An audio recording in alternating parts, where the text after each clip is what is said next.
ouvindo Papo Lendário, o podcast de mitologias do projeto Mitografias.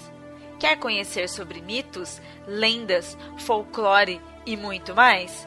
Acesse mitografias.com.br.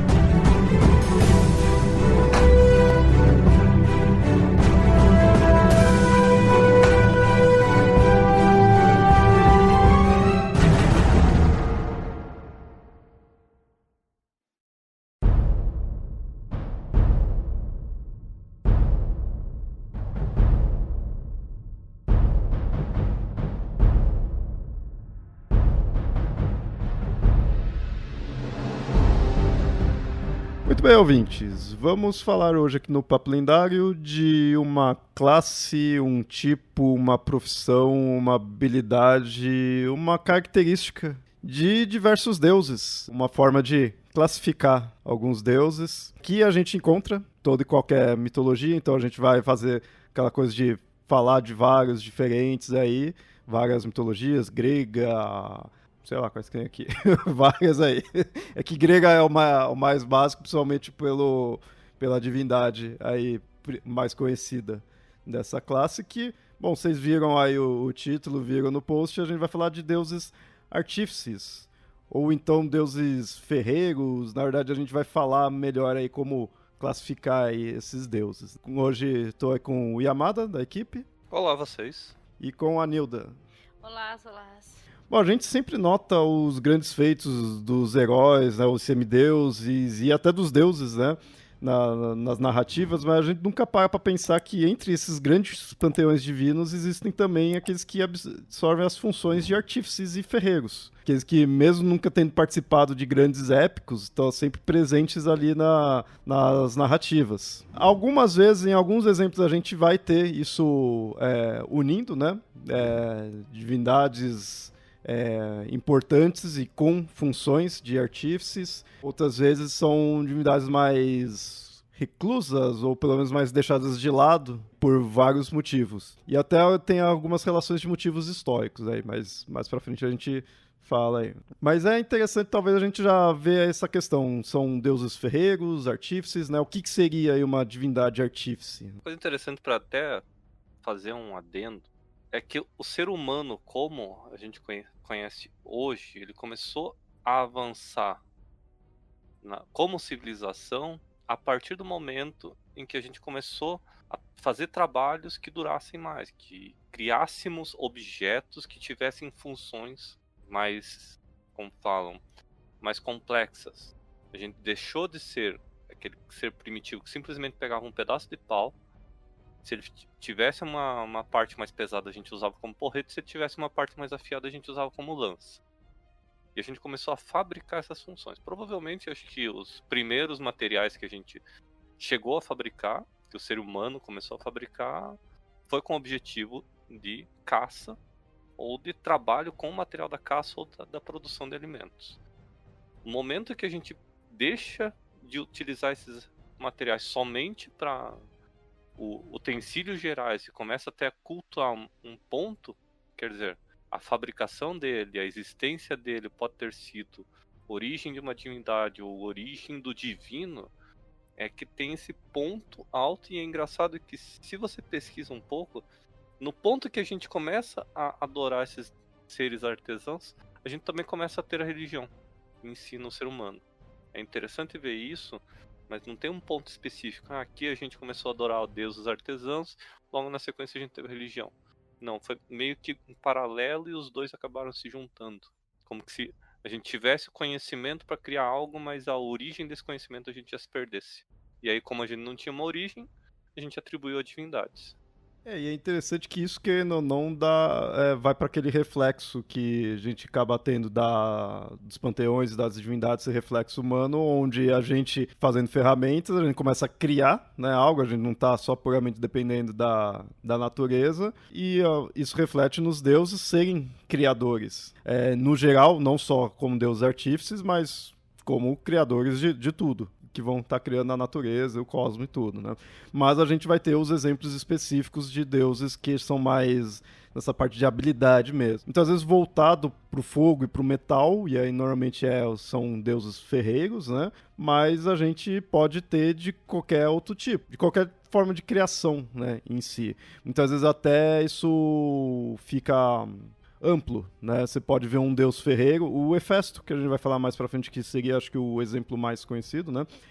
Ele mesmo, ele é muito conhecido como deus ferreiro, mas você pega em algumas narrativas, mostra que tipo, ele fez uma rede, né? Ele é muito essa ideia de ser um deus criador mesmo. Criador, mas no sentido não de tipo de criar vida ou coisa da natureza, mas de criar ferramentas. Eu acho que isso que define muito, talvez, aí os deuses artífices. Eles estão criando coisas que não são da natureza em si, não vão fazer esse papel de natureza, né? Ele não está criando uma árvore, não está criando as montanhas, o sol, coisas do tipo. E está criando ferramentas. A gente acaba, muitas vezes, lembrando apenas dos Deus ferreiro, porque foi o domínio do ferro foi extremamente importante para a humanidade, né, em vários aspectos, apesar de a gente já dominar outros metais, mas o ferro é um metal que você consegue levar ele ao fogo para cozinhar várias coisas. Por exemplo, um dos exemplos, né? Ele é extremamente resistente. Então a gente acaba ligando muito a isso,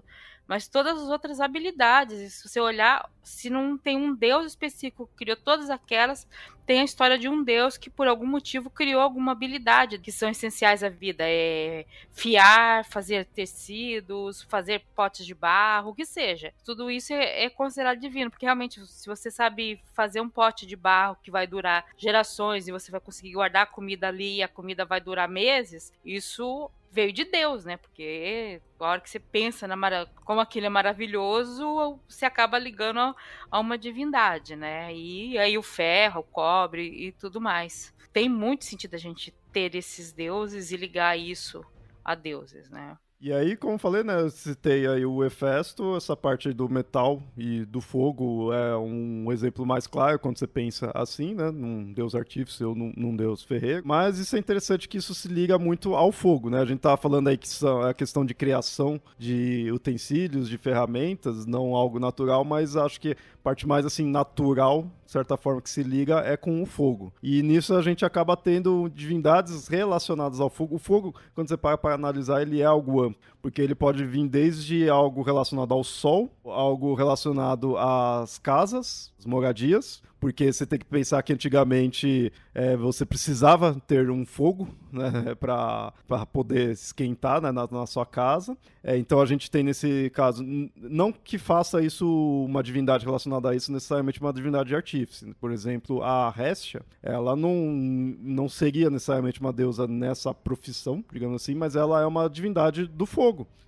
O fogo é um dos domínios dela por causa que esse fogo caseiro, mas ao mesmo tempo também o fogo ele vai estar ligado com a forja, ele vai estar ligado com a produção de algo, né? Então o elemento fogo é algo amplo e nisso ele vira algo muito importante para essa classe de divindades, né? Divindades que criam ferramentas. Aí.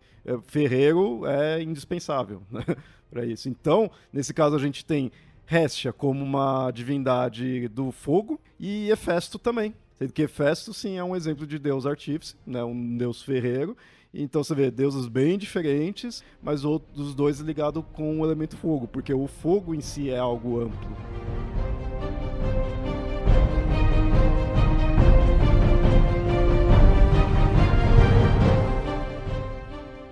Bom, já estamos falando aí do Hefesto, já vamos entrar aí nas mitologias, então falar mais a fundo aí dele. Ele era considerado, que é o que marca muito ele, né, de ser uma divindade feia. Muitas vezes considerado o deus mais feio, pelo menos dos deuses famosos, realmente ele seria, né, o mais feio, porque principalmente divindade grega, né, é sempre aquela coisa marcada de ser algo beleza. Vai ter os principais, tipo Afrodite e Apolo, que marca bem isso, mas todos ali, tipo... você é uma divindade grega, você é bonito, sabe? Não tem como escapar disso. O padrão deles é alto já, né? Ali. Então, até tipo Artemis, que não foca tanto na questão da beleza, mas das habilidades dela, também seria uma deusa bonita, porque é o padrão. Agora, o Hefesto já não. O Hefesto foge desse padrão. Ele é uma divindade feia. E não só isso, ou melhor, adicionando a isso, né, complementando isso dele ser feio, é a questão dele ser deficiente. Ele é coxo. E então aí mostra também aquele aspecto de os deuses são bonitos e são perfeitos. São simétricos, né? Eles são todos ali, corpo perfeito, não teria nenhuma deficiência. O Hefesto foge à regra, ele é feio e deficiente, né? Ele é coxo. Tem um detalhe importante em relação ao Hefesto, que ele, por mais que ele seja considerado um dos deuses que tem a aparência mais feia, mais destoante em relação aos outros, é interessante ver que o Hefesto ele está presente em praticamente todas as lendas em relação aos deuses gregos, e que ele é requisitado por praticamente todos os deuses do Olimpo. Quer dizer, a importância dele é muito grande, apesar da aparência dele não ser aquém aos outros deuses. Tanto que, se não me engano, acho que o casamento dele com Afrodite foi meio que para evitar uma guerra entre os outros deuses do Olimpo, pelo que eu lembro. Tem uma versão que mostra que, né, não sabia quem que iria ficar, né, com Afrodite. Eu não sei quem é o autor disso, mas tem um negócio assim. Né, Afrodite seria uma deusa desejada por todos, então com quem que vai ficar? Aí fica com um mais feio. E isso tem muito simbolismo nessa ideia, né, dela ficar com ele. E assim, dentro, né, da narrativa pode entrar essa questão aí do acordo, mas o simbolismo que isso tem, alguns autores tentam explicar, isso não é algo firmado, que é meio que aquela ideia complementar, né? Tipo, ele teria muitas habilidades, ele é um deus criador, ele é meio que até astuto em si, nesse aspecto. E só que lhe falta a beleza exterior, né? Falta ali esse complemento. Então ele se une com a deusa da beleza. Né? Tanto que isso nele é bem forte, por causa que ele teve outras esposas. Agora eu não vou lembrar se é tipo Zeus, que realmente teve várias, ou se são versões das narrativas, mas ele tem outras esposas que também seriam bonitas. Ele esposou uma das graças. Ele tinha um puta carisma, de certa forma, se eu for ver, porque ele seria feio, mas, né, ele tem um puta chaveco ali, porque ele tem outras esposas bonitas. Então mostra muito aquela ideia. Tem bastante habilidades, tudo assim, mas lhe falta beleza. Então ele complementa essa beleza com a companheira dele. E a Afrodite seria o ápice disso, né, que é a deusa da beleza, porque é a deusa do amor. Em contrapartida, ele também complementaria ela. Aí isso eu acho que já força um pouco mais ok, que seria a ideia dela só ter a beleza e não ter nenhum conteúdo, né? Então, complementaria. Eu não acho que a Afrodite se encaixa exatamente nisso, aquela ideia de ter beleza e não ter mais nada, mas alguns autores fazem isso, de um complementa o outro. Ela não é só a deusa da beleza, ela era a deusa do sexo, né? E ela sabia fazer, isso é uma habilidade. Sim, sim. Eu acho que resumir a Afrodite só como uma deusa bonita, e aquele estereótipo, né, clássico de só ter aparência, eu acho que é muito simplista, né? Agora, pro Hefesto faz sentido isso, porque do Hefesto é declarado mesmo que ele tem muita habilidade, mas ele é feio, né? Então isso marca muito ele. E o Hefesto, isso que o Yamada falou é bem interessante, né? Ele aparece em vários mitos e bem com essa questão de auxiliar, porque em algum momento ele cria algo. Ele acaba sendo, na mitologia grega é comum a gente ver a questão das gerações, né? Então Urano, depois Cronos, depois Zeus, e com isso outros deuses também, né? No questão de postos, né? Assim, tem o deus do oceano, depois tem o próprio oceano, né? Em si seria o deus do oceano, depois tem por fim tem o Poseidon. O Hefesto, de certa forma, ele acaba sendo uma continuação do Ciclopes. Mais pra frente a gente se aprofunda aí, porque o Ciclopes que eles tinham essa questão de ser ferreiros. E a gente vê também o Ciclopes sendo essa questão de auxiliar as divindades, criando arma, criando esses utensílios, e em seguida depois vem o Hefesto fazendo isso. Tanto que tem versões que colocam os Ciclopes como que trabalhariam para o Hefesto, algo assim, né? Então coloca o Hefesto como o principal mesmo. E nisso ele, para criar os diversos ferramentas e armas, ele aparece em várias narrativas, mas ele em si só é legal que tem já um porquê dele ser como é.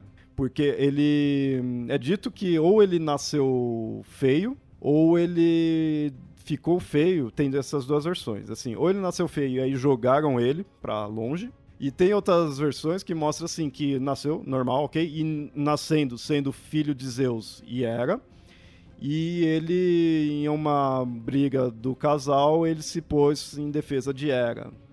E aí Zeus acabou atacando, né, batendo ali, e isso também empurrou ele pra longe, e, né, sendo expulso, e isso deixando ele todo estragado, né, ali, todo quebrado, né, tudo torto, né, que é como ele é posto, né, de ser torto. Então tem essas duas versões, mas de qualquer maneira sempre mantém isso, dele estar fora. Ele é um dos olimpianos, mas é sempre ele foi jogado pra fora. Na outra versão, no qual ele já nasceu feio, mostra que ele foi realmente jogado fora por ser feio. E aí, outra versão também diz que, na verdade, não é filho de Zeus e Hera, ele é filho apenas de Hera. E aí é interessante que aí você encontra pondo que é dito que ele não nasceu do amor, porque Hera ficou puta com Zeus, que é por ele ter tido Atena, sozinho. Porque, né, tinha engolido a Metis, tudo, e aí depois de um tempo que nasceu Atena. Então Atena seria filha só dele. E aí Hera ficou puta com isso, então também quis ter um filho só dela, né? Esse filho não vai ser nosso, vai ser meu, não vai ser nascido do amor. E aí teve ele. É uma versão bem agressiva mesmo, sabe? Você vê que a Hera fez por maldade mesmo ali. E nasceu o Hefesto dessa forma. E aí foi jogado pra longe. É interessante pensar nisso, também levar em consideração se essa característica dele fosse a mais aceita, o que se estranha é que o Hefesto ele dá muito mais atenção aos pedidos de Zeus em relação aos artífices do que a Hera. Ele quase não aparece interagindo com Hera. Isso que é até interessante absorver. Uma coisa que é interessante que depois de um certo tempo para os gregos, pelo menos para a elite grega, o trabalho manual não era considerado era um trabalho vergonhoso. Quem fazia o trabalho manual ou era escravo ou era estrangeiro, né? E aí você tem um deus que é colocado lá fora e ele é o deus que tem trabalho tá dentro da definição dele, o que ele faz trabalhos manuais. Os outros podem fazer ou não se querer, mas a principal característica dele é ser ferreiro, né? É ser ferreiro, ser artífice, mexer com as coisas. Então, assim, nisso eu acho interessante o fato dele ter sido colocado fora. E os gregos terem isso com a elite grega, claro, né? Ter isso com a questão de que você é da elite, você vai trabalhar administrando as coisas, fazendo política e fazendo filosofia, né? Ou estudando matemática, o que quer que seja. E não faz trabalho manual. E o Hefesto é o mais feio e é o que não fica no Olimpo. E ele faz trabalho manual. Tem um ponto importante até para considerar na história humana também. A maioria dos povos humanos que se utilizavam do bronze, na idade do bronze, eles faziam uma liga com mistura de arsênio junto. Eu até estava olhando, acabei encontrando isso. Então os ferreiros, por causa da lida muito constante com metais e a forja, e eles não tinham conhecimento daquela época para gases tóxicos de longo prazo, porque os gases tóxicos de curto prazo eles até tinham uma noção. Aqueles gases tóxicos de longo prazo que causavam males com constante inalação, mas que você só iria perceber os efeitos muitos anos depois. Eles não tinham esse conhecimento. Uma característica importante é que esses ferreiros, naquela época, eles tinham a tendência de ficarem mais deformados, porque respiravam muitos gases tóxicos, entre eles o arsênio, que acabava sendo liberado na forja do bronze, e também que, por você estar trabalhando com forja, fogo, materiais pesados e tudo mais, a chance de você ficar deformado por acidentes, entre eles coxo, porque qualquer acidente ele vai atingir a tua coxa por primeiro, também era muito grande. Então, o visual do ferreiro humano é muito mais parecido com o visual que o Hefesto é apresentado. Outra coisa que eu já ouvi também dizer, e eu acho que complementa isso, né, acho que não são excludentes, é que aquele negócio, se você tem ali principalmente pro homem, né, isso específico pro homem, tanto é que a gente vê sempre ferreiros, né, a gente não vê ferreiras, né, ali na questão dos mitos, né.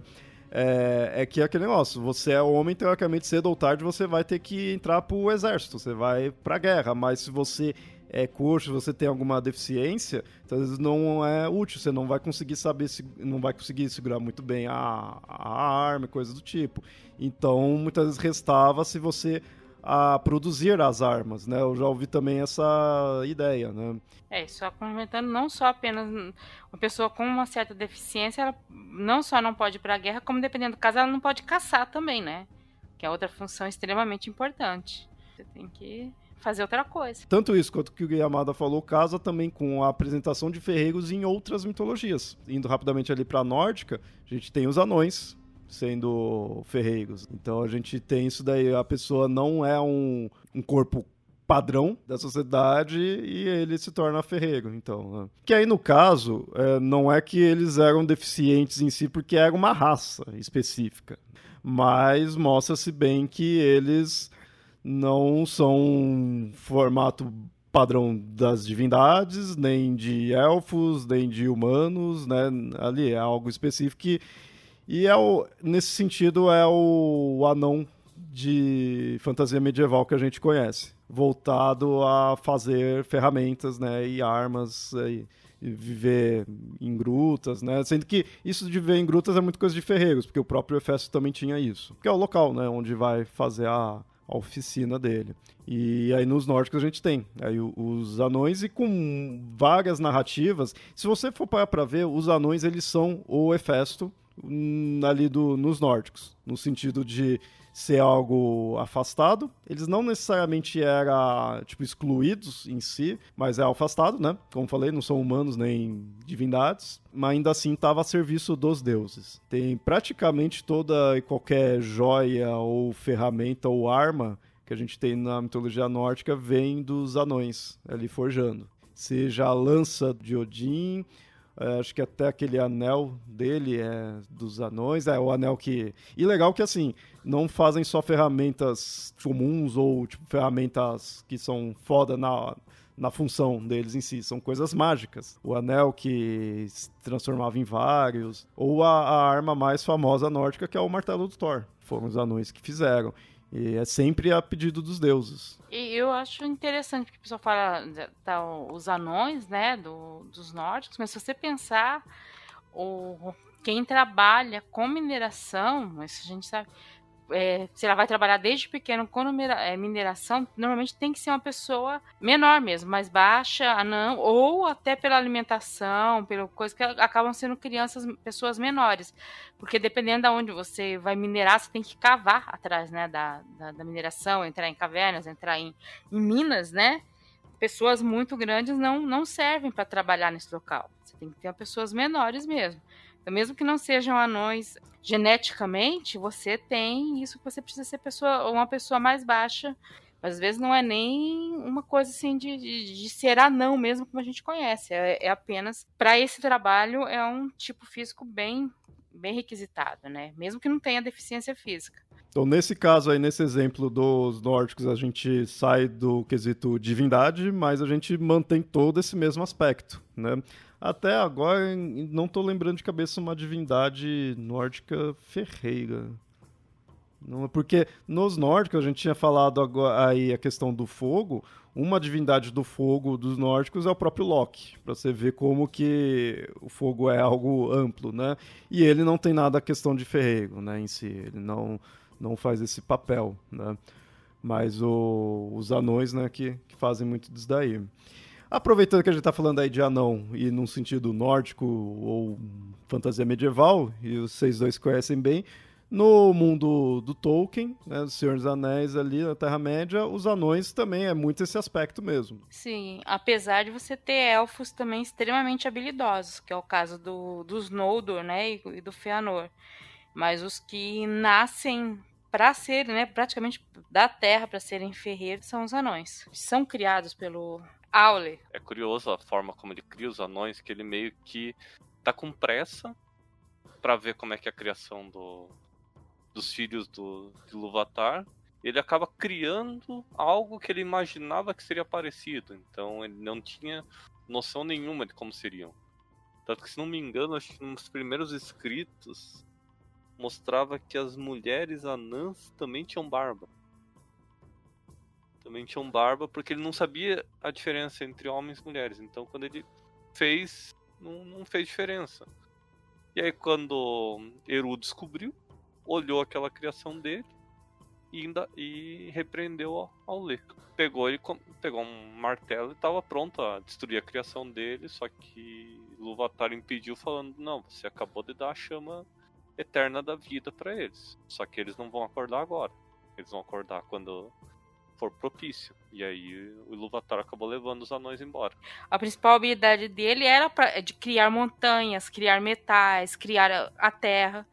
Ele era casado com a Valar, que criava a vida, que criava árvores, plantas e animais, e ele criava a terra, as montanhas, as cavernas, o ouro, tudo isso era a criação dele. Ele moldou a terra, né? Os seres criados por ele têm habilidades com isso, com o que vem da terra. Eles são uma extensão dele, né? Mantém esse aspecto. E é interessante ver essa origem deles, que dá a entender que eles seriam realmente, tipo, seres incompletos, ou, tipo, não é aquela coisa muito bem feita em si. Não tá 100% ok, né? Passando um pouco a ideia, né, de que não tá na sua forma perfeita. E mesmo assim merecem existir.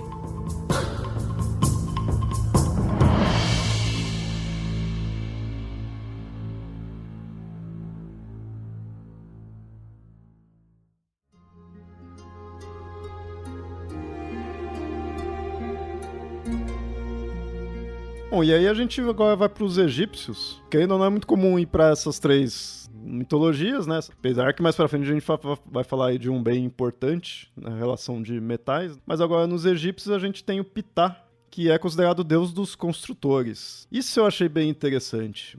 Quando você vai para... A gente tá questão dos artífices nos nórdicos ou nos gregos, a gente vai muito para esse lado do ferreiro, mas agora para os egípcios a gente vai para essa ideia de construção. Ele não fica especificamente em metal. Ele, na verdade, até o Ptah está mais associado a obras com pedra, que ainda não. Né? No Egito a gente tem algumas construções bem famosas em pedra, né? Então...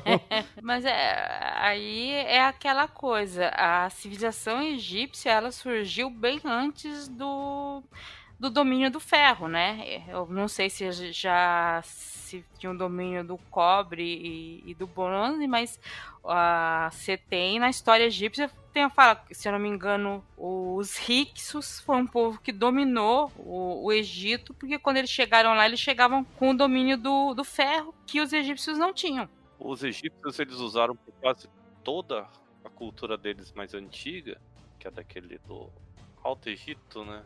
Eu não lembro se era o Alto ou Baixo Egito. Alto Egito é o que fica embaixo e o Baixo Egito é o que fica no alto, perto da Grécia. É que eu sempre confundo, fica ao norte, que era uma civilização mais comercial, que tinha mais contato com outras civilizações. É o Baixo. É o Baixo. E ela era mais antiga. Toda aquela cultura de pedra, toda aquela cultura de artífice deles foram baseados em cima de ferramentas de bronze.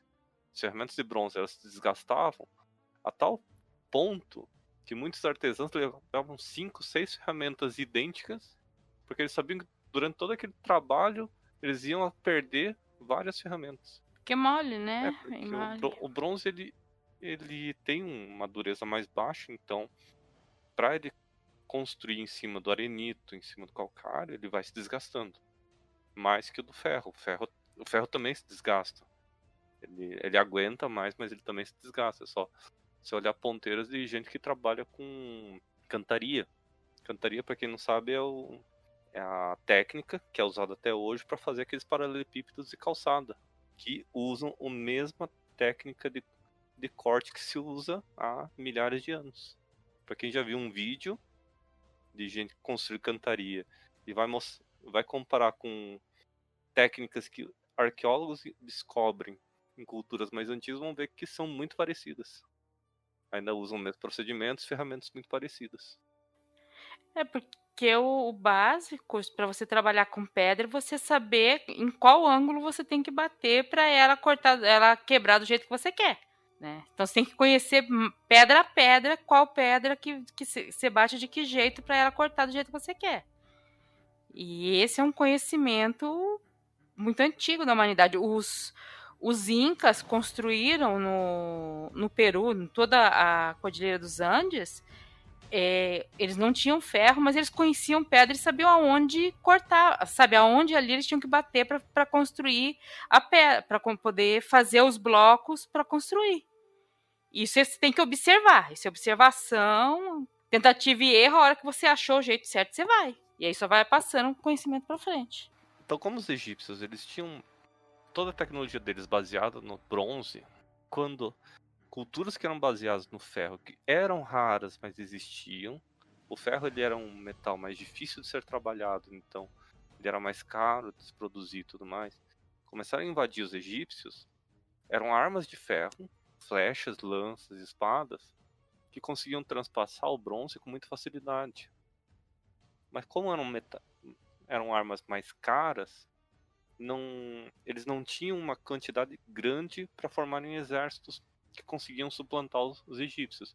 Deu trabalho para eles, eram armas diferentes, mas como era uma técnica mais difícil de ser trabalhada, você não tem aquela popularização. Tanto que se sabe-se que a popularização do ferro ele é mais quase moderna do que antiga. Sabe uma maneira que eles transformam? Os egípcios conseguiram trabalhar com mais ferro, e foi por isso que eles conseguiram retomar o domínio no reino.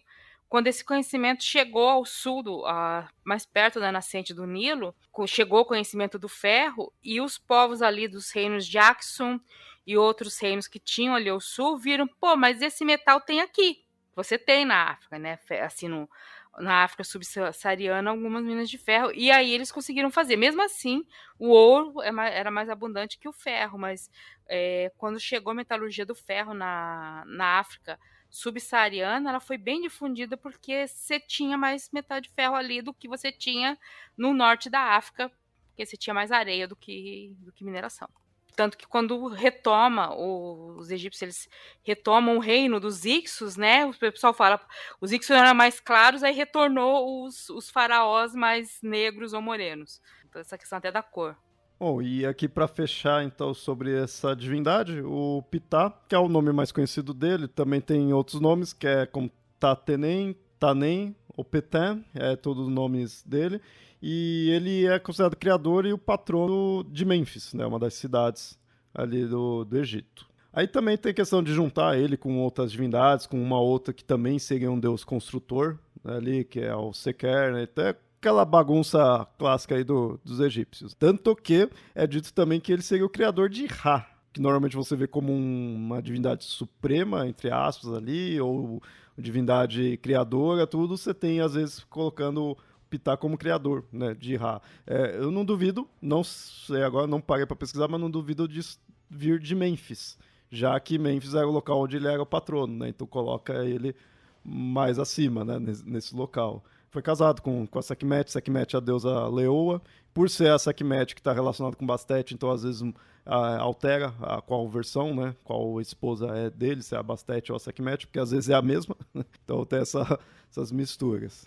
Ouvinte, se você não perceber pelo nome, o Ptah, ele é uma múmia, né? Ele é representado como uma múmia, normalmente acho de perfil, né, e segurando ali o cetro, né, com o Ankh. Não confundir com o Osíris, que muitas vezes também é representado assim como múmia, né, mas o Ptah também é assim. É interessante ele estar segurando Ankh, Djed, e ser também apresentado como uma múmia, né, porque são tudo artes, né, ou seja, é um deus realmente das artes práticas, né, que servem pro dia a dia. E ele teve nessas esposas, e um dos filhos dele é o Imhotep, que muita gente já conhece esse nome. Imhotep, para quem não conhece exatamente esse nome, por mais que ele seja mais popularizado pelos filmes do Brendan Fraser, ele é a quem é atribuído o projeto das pirâmides. Das pirâmides, entre aspas, modernas, que têm a construção piramidal, mais com uma tecnologia mais precisa e tudo mais. Ele foi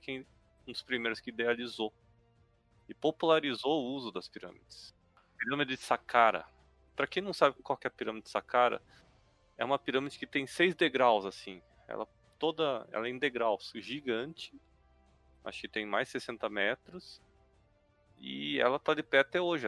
Ela tem uma tecnologia tão boa quanto as 3 principais pirâmides. É um bate, você fala assim, as pirâmides mais modernas, né? Tipo, há quantos mil anos? As mais modernas de 4.000 anos atrás. É isso, 3 a 4.000 anos atrás.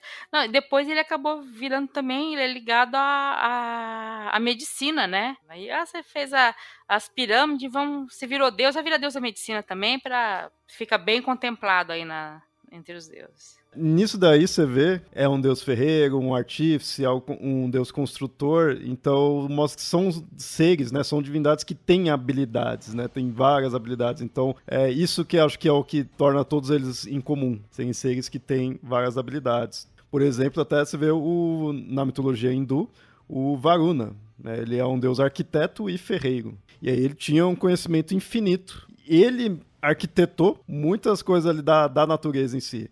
Ele organizou o ciclo do Sol, os rios colocou no local certo, as fases da Lua, ele que foi moldando tudo ali a criação. E o Varuna, ele é bem importante ali, se considerar principalmente aí que em mitologia hindu tem 300 milhões de deuses aí, Varuna, ele é bem famoso, é bem conhecido, né, bem importante. Ele deve estar bravo porque alguma coisa, porque ele é encarregado de nunca deixar o oceano ficar cheio demais. A humanidade tá aí abusando do meio ambiente, ele falou, eu não vou deixar vocês fazerem do jeito que vocês estão, e agora estamos aí, com os oceanos subindo e ilhas desaparecendo. Olha só. Deve ser vingança de Varuna, com certeza. E aí, nesse caso, isso que é interessante, aí a gente já começa a ver as diferenças ali das culturas.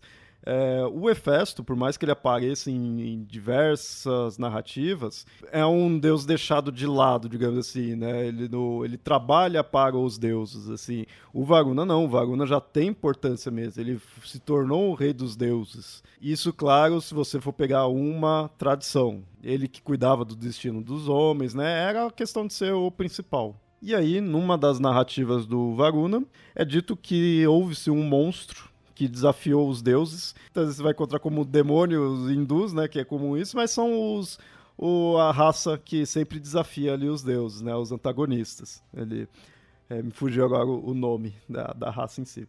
E aí ele desafiou, né, os deuses e, consequentemente, desafiou o Varuna, porém era dito que uma profecia mostrava que o Varuna não iria conseguir vencer ele. O único que seria capaz de vencer ele seria uma outra divindade, que era o Indra, que ainda estava para nascer, e depois de vencer, ele iria pegar o lugar do Varuna. Aí o Varuna tentou impedir o nascimento do Indra, mas não conseguiu. Aí o jovem deus nasceu e, tendo poder sobre os raios e tempestades, venceu o monstro. E aí se tornou o novo rei dos deuses. Tem um quê de mitologia grega aí, né? De impedir para nascer, aí nasce, aí pega o lugar, né? Isso que tá distante, mas não tanto. E aí o Varuna, ele acabou se tornando o rei dos oceanos e o senhor da noite. É aí que ele dividiu o céu, né, com o Surya, que era o deus do dia. Um da noite e o outro do dia. Você pensar que a maior saga hindu, toda a questão de um povo guerreando com outro para dominar, né? E aí você pode ver nisso também a questão de um povo sendo subjugado pelo outro. Mas assim, é subjugado, mas não é extinto. Então Deus continua existindo, mas o Deus do outro povo é que é o superior. Que isso que acontece muito em muitos lugares, né? Em muitos lugares. Aí um Deus, ele perde o atributo dele por algum motivo, e normalmente a explicação é que o povo dele não é mais o que domina. E aí a gente também tem pros hindus o que é considerado o primeiro ferreiro, que é chamado de Brahmanaspati. E aí ele que forjaria o mundo. Só isso, né? Só forjou o mundo. Meio semelhante até ao do próprio questão do Varuna, né? Que foi criando o mundo em si, foi, né, ajeitando tudo ali. Isso é interessante. Mais uma vez, vendo essa comparação com outras culturas, nos gregos a gente tem também criação das coisas em si, vai ajeitando o mundo mesmo, mas a gente não coloca o ferreiro fazendo esse papel. Porque é aquilo que a gente falou, os gregos, o trabalho braçal não era algo digno em si, né? Então você não vai dar ênfase em alguém que faz isso. Já no dos hindus, eles mostram que ele forjou o mundo, dá ênfase nisso, ele não só criou, ele foi forjando, né? É a questão do valor que se dá a determinada habilidade.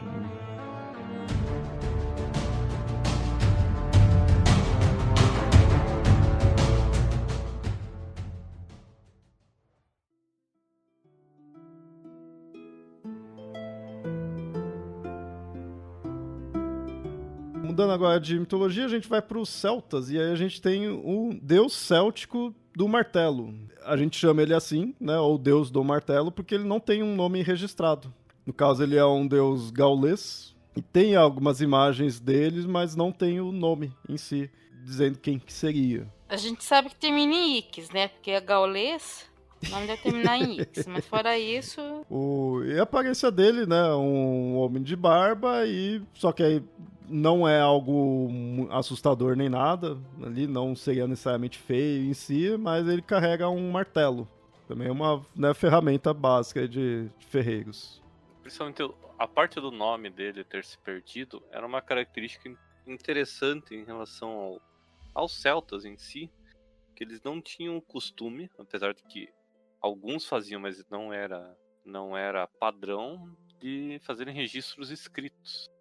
Como boa parte da cultura deles era passada verbalmente, o que sobreviveu da cultura céltica é basicamente quase que inteiro que os romanos registraram da cultura deles. Tanto que, se não me engano, acho que até o nome dele, que é o Sucellus, é um nome romano.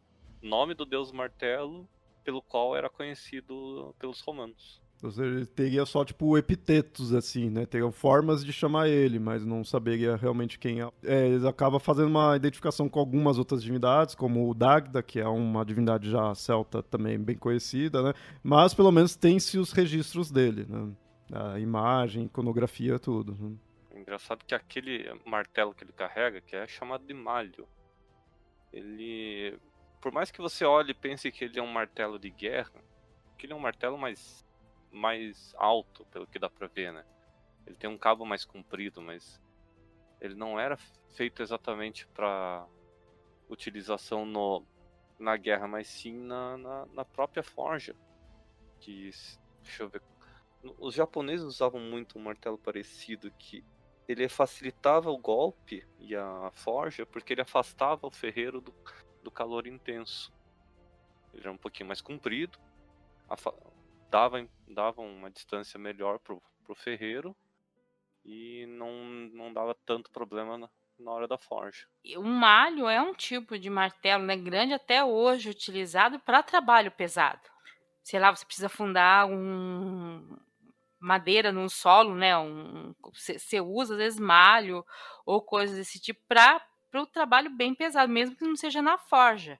Né? Você precisa daquilo para fazer a base ou a fundação de alguma coisa quando tem que ser manual.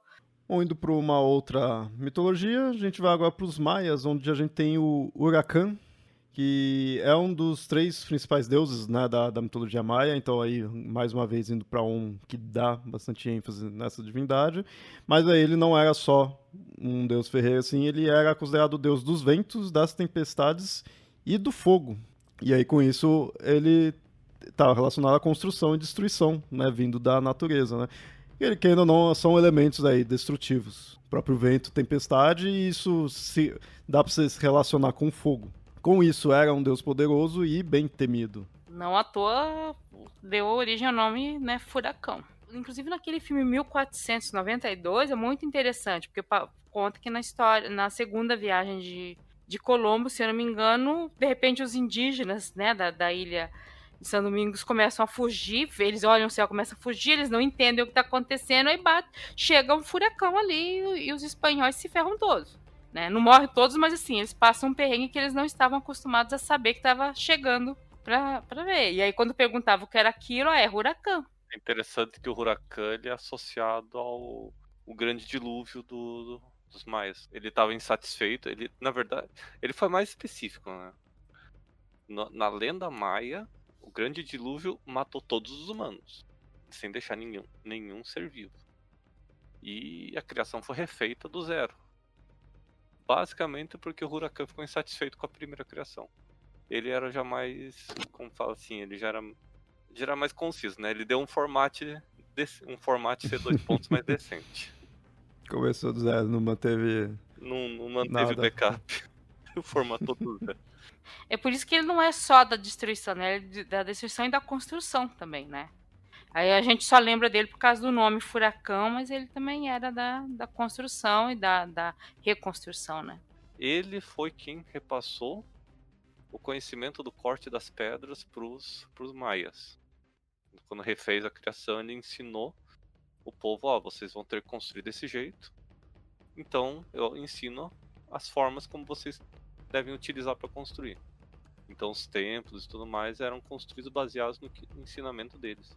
Então, aquilo que a gente falou anteriormente, deles saberem como cortar certinho a pedra, tudo aí vem dele. Faz todo sentido. Se ele tá reconstruindo e falou, e aí é pra vocês aguentarem, né? Se tiver outro furacão. Senão eu vou rebutar tudo de novo. Bom, próximo que a gente vai falar, já que a gente tá falando de ferro, de ferreiro, de metalurgia, a gente tinha que falar aí de Ogum. E esse é bem conhecido aqui por ser de origem iorubá. O Ogum, ele é o orixá ferreiro por excelência, né? E assim, ele é descrito como sendo ferreiro mesmo. Não é descrito como, sei lá, sendo oleiro ou alguma outra coisa. E ele que ensinou aos homens o segredo da forja, o segredo de conseguir mexer com os metais, o ferro principalmente, né? Ele é um deus guerreiro, um deus conquistador, mas aqui no Brasil, principalmente, ele é muito mais lembrado como esse deus da forja que faz ensinou a fazer não só a espada, mas ele ensinou a fazer o facão, ensinou a fazer a enxada, o machado, todos esses equipamentos para melhorar a agricultura e para melhorar a vida das pessoas. Então tem várias histórias, é engraçado porque as histórias dele de conquista falam que ele é um conquistador, ele formou o exército, com o exército dele conquistou aquela coisa toda. Mas as histórias dele como ferreiro, normalmente as principais são uma cidade ou um orixá, alguém está precisando aumentar a produção de alimentos, por qualquer motivo que seja.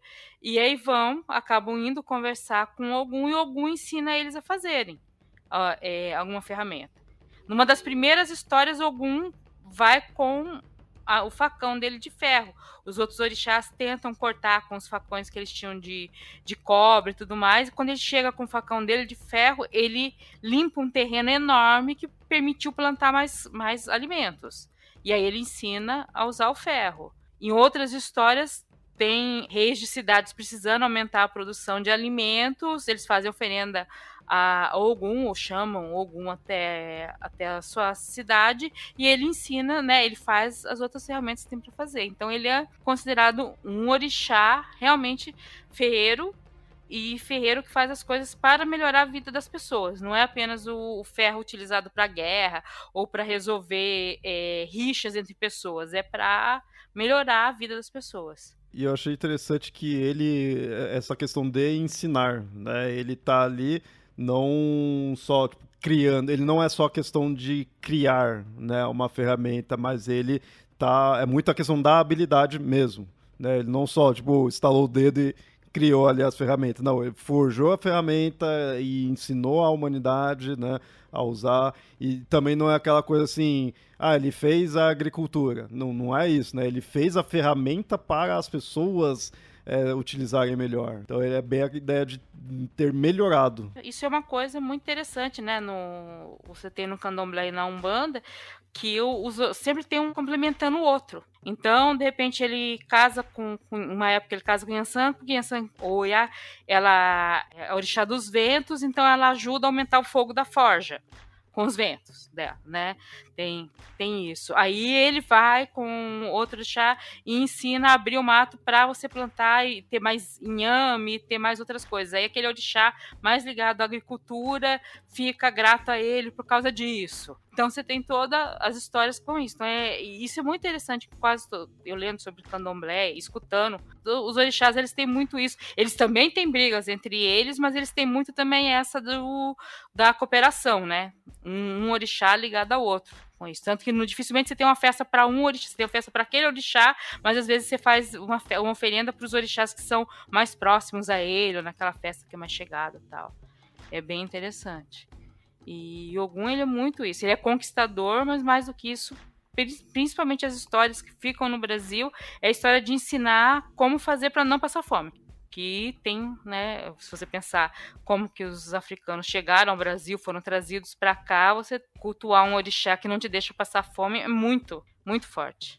É interessante ver esses dois lados, assim, não são opostos, acaba se complementando, né? Ele de ser guerreiro, ele tá tudo relacionado ali com ferro, com ferramenta que, querendo ou não, ferramenta para se tornar uma arma, né? Em si, então, é algo próximo mesmo, não é distante. Mas se você comparar com outros, às vezes em outras culturas, em outros panteões, você vai encontrar, tipo, uma divindade da guerra, e só ali em si, não vai ter armas, mas ele não necessariamente é quem faz as armas, né? Nesse caso, você tem esse lado conquistador. Isso é interessante também. Eu sempre ouço ele não só como um guerreiro, ou assim, não só como um orixá da guerra, mas como um orixá guerreiro e conquistador. Eu vejo dar muita ênfase nessa questão de ser conquistador. Mas aí, né, pra cá tem essa ideia dele ser relacionado às ferramentas, ao ferro em si.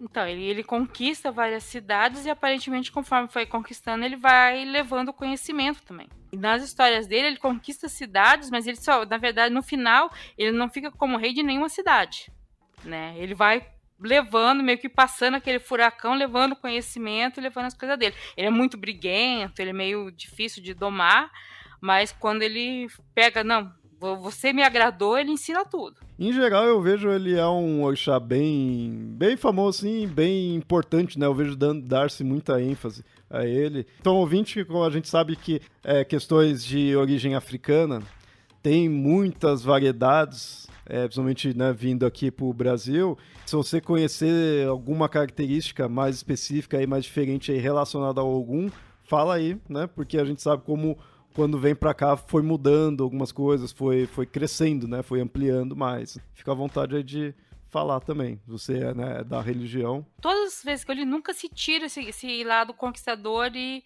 briguento dele. Mas é o que eu falei, aqui no Brasil, você conta essas histórias, mas o povo, normalmente o povo de santo, gosta mais de ressaltar a questão dele como o que traz a ferramenta que ajuda a produzir mais alimentos, né? Mas pode ser uma característica, ou pelo menos uma característica da onde eu li as coisas.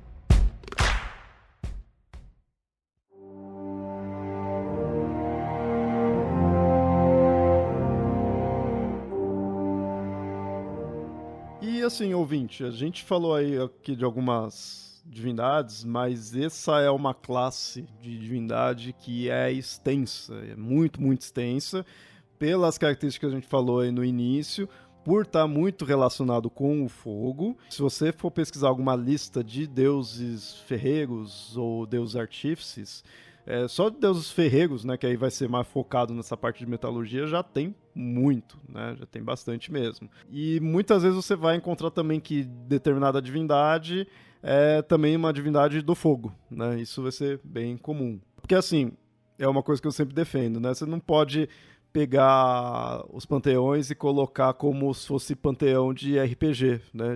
Tipo, esse é o deus disso, aquele é o deus daquilo, e, né, e cada um com uma profissãozinha, né? Na verdade, é habilidades, são as características. Então a gente vai ter a deusa Bastet, que é a deusa egípcia que a gente falou lá, que era esposa do Ptah, né? Uma na versão mostra ela como esposa do Ptah, ela também às vezes é posta como uma deusa relacionado a esse domínio de ser uma deusa ferreira. A gente vai ter vários. Nesse sentido, até o Loki, que a gente tinha falado que não tem muito assim, por ele ter a questão do fogo, às vezes se relaciona a isso, né? Então, aqui no episódio a gente fez questão de mostrar os que são mais os exemplos mais óbvios, né? Os exemplos que mais passam isso daí. Então, a gente falou do Hefesto, desde o Hefesto até o Ogum, né? Que, ao meu ver, são os exemplos mais claros disso. Eu falei do Ogum, né, sobre a questão dele criar os instrumentos. Uma coisa que a gente tem que ver com deuses artífices, que às vezes não é muito falado, a gente só fala de grandes instrumentos ou grandes construções, mas a invenção de instrumentos simples, como panelas de ferro, caldeirões de ferro, ou de bronze, né, que você tem, ou cobre, tudo, isso são grandes avanços para a sociedade. Poder garantir uma comida de qualidade ou melhor cozida, isso para a humanidade é uma grande coisa. E esses deuses, ao ensinarem a humanidade a mexer com o metal, acabam trazendo esse tipo de coisa também. Então, né, como eu falei lá da questão da agricultura, mas a questão de qualquer instrumento que você vai usar no dia a dia. E aí eu falo de cozinha porque a gente esquece disso, mas você aprender, você ter o fogo na cozinha, você ter essas panelas iniciais que você dura, que não é de barro, que não quebra, que você pode passar de mãe para filha, né, que às vezes virava herança entre mulheres, de uma mãe para outra, passando esses caldeirões. Isso permite para a humanidade uma garantia de sobrevivência maior, né, de você ter um alimento cozido que não te mata. Tem esses deuses que inventam, te ensinam a mexer com isso, e você aprende a fazer instrumentos simples.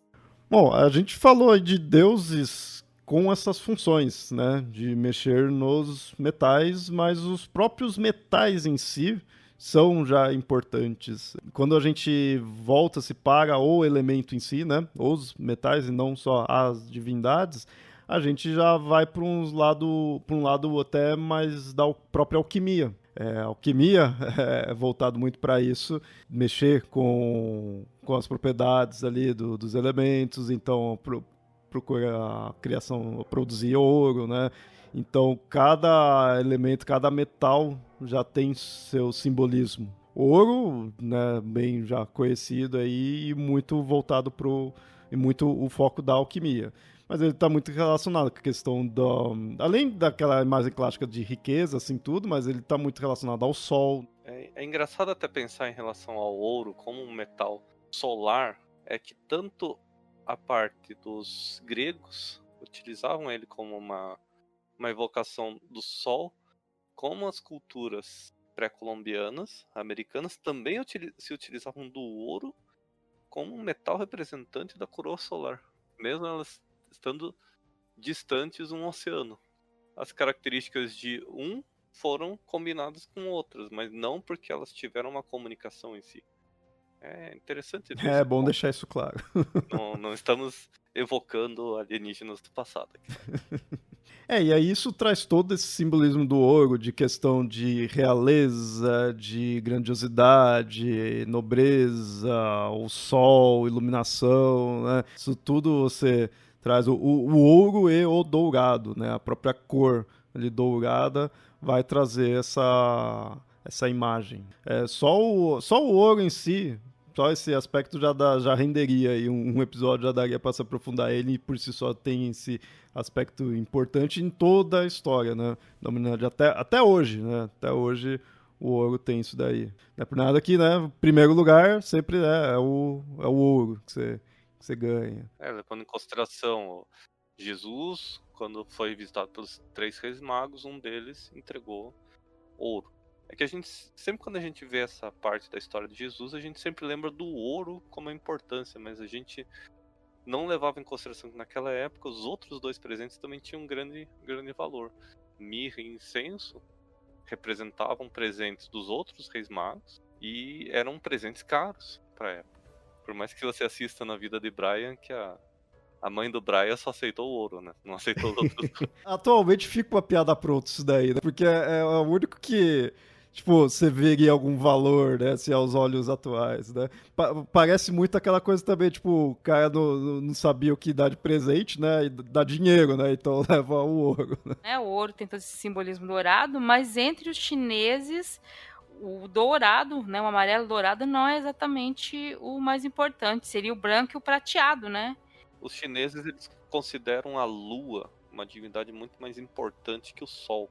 Então, por causa disso, qualquer metal que refletisse uma característica parecida com a prata, com a lua, seria considerado sagrado. Então, a prata e o ouro branco acabaram entrando nisso.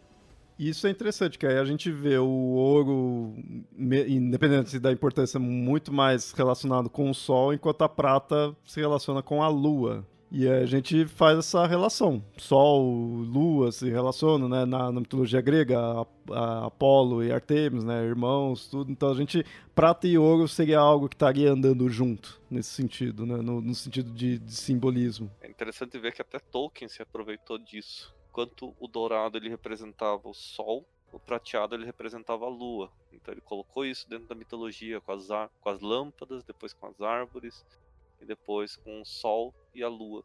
O sol sendo uma flor dourada e a lua como sendo um fruto prateado. Tem uma coisa referente desses metais, tanto o ouro e a prata serem tão considerados, né? Tem a questão dos egípcios, né? Que os deuses são feitos de ouro e prata. Ossos de prata, carne feita de ouro, são metais realmente valiosos, tanto que os próprios deuses são feitos deles. E é interessante quando você vê tanto ouro quanto prata, mas principalmente ouro, assim, porque a gente vê muito ouro e prata com essa questão do valor, mas eles são metais que servem como ferramentas, assim, não necessariamente de valor. Então, quando você vê algo que se usa ali o ouro, é por causa da utilidade que vai ter. Então, é interessante esse dualismo que tem, né? Ao mesmo tempo é uma ferramenta, ao mesmo tempo é algo puramente de aparência e dinheiro, né, e valor. Isso é simbólico mesmo, você estabelece que aquele ali é o padrão. Os astecas utilizavam semente de cacau,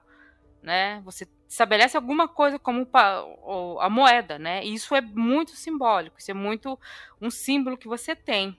Não quer dizer que as coisas não sejam utilizadas para outras coisas. Que é essa questão de símbolo, você dá um status, né? O ouro, ele é algo que tem um status e ao mesmo tempo... O ouro e a prata, né? Algo que tem um status e ao mesmo tempo tem a sua utilidade. Assim como o bronze também, mas o bronze, a gente foi o ouro em primeiro lugar, a prata em segundo lugar e o bronze em terceiro lugar. Mas aí o bronze, pelo menos pra mim, ele quando eu ouço, né, falar disso aí, me remete muito à questão da idade do bronze por questão realmente mais utilitária. Pelo menos pra mim, né? É o que eu tô ligado a mais por estudo de história em si. O interessante do bronze, diferente tanto do ouro como da prata, o bronze ele não é um metal puro, ele é uma liga metálica. Uma liga de cobre com estanho e outros metais. Dependendo da proporção e também dependendo da civilização que você vê, ele pode ter um pouco de zinco, alumínio, fósforo, até chumbo misturado, por causa que são aqueles minerais mais comuns. Se era em Roma, tinha chumbo, com certeza, porque em Roma tudo tinha chumbo. Em Roma você respirava chumbo. Você apertava a mão de alguém, você apertava a mão de alguém cheio de chumbo. Por isso que os romanos eram todos loucos. Como fala, né? Bem nessa hora, na produção do bronze, você acaba soltando muitos gases, então quem mexia com bronze não ficava muito bem da cabeça, não. Ficava meio louco, com aparência meio feia. Então a chance deles ficarem mais feios, parecido com o Hefesto, era grande. E é engraçado que isso me remete também a uma parte da infância. A primeira vez que eu peguei uma tabela periódica, a primeira coisa que eu fui procurar nela foi o metal bronze, e eu não achei. E levei anos para descobrir que o bronze, porque na época a gente não tinha enciclopédia tão fácil, né? Que o bronze era um parente do cobre, tanto que em alguns escritos, tanto o cobre como o bronze eles aparecem como sinônimos, mas que o bronze não era um metal puro, que era um metal fabricado. Então, e é interessante ver que ele é um metal tão antigo, e você tinha até técnicas para você criar os metais que constituem o bronze de forma separada. Você tinha como fazer estanho puro, você tinha como fazer cobre puro, mas eles davam preferência a fazer a liga metálica. Bom, beleza, então, ouvinte, espero que tenha gostado aí do episódio. Isso daí a gente passou por algumas divindades, mas como eu tinha falado anteriormente, não dá para falar de todas aí referente ao ferro, a ferreiros, a metais, né, que é bastante coisa. É fácil você pesquisar aí umas listas, né, de deuses relacionados a isso, tem bastante, porque muitos são relacionados ao fogo, né, mas a gente também quis falar aí de alguns metais aí, pelo menos para mostrar esse simbolismo. E é legal isso que, da mesma forma que a gente tem em diversos panteões, tipo um deus do sol, do céu, da terra, coisas naturais, a gente vai ter desses elementos que, ok, metal é natural, sim, mas a questão da habilidade, né, de ser um ferreiro, de ser um artífice, também é algo que a gente vai ter em vários e vários locais, com suas diferenças e suas semelhanças, mas a gente tem aí pelo mundo todo, mas aí não chega a ser algo já mais natural em si, já é uma habilidade.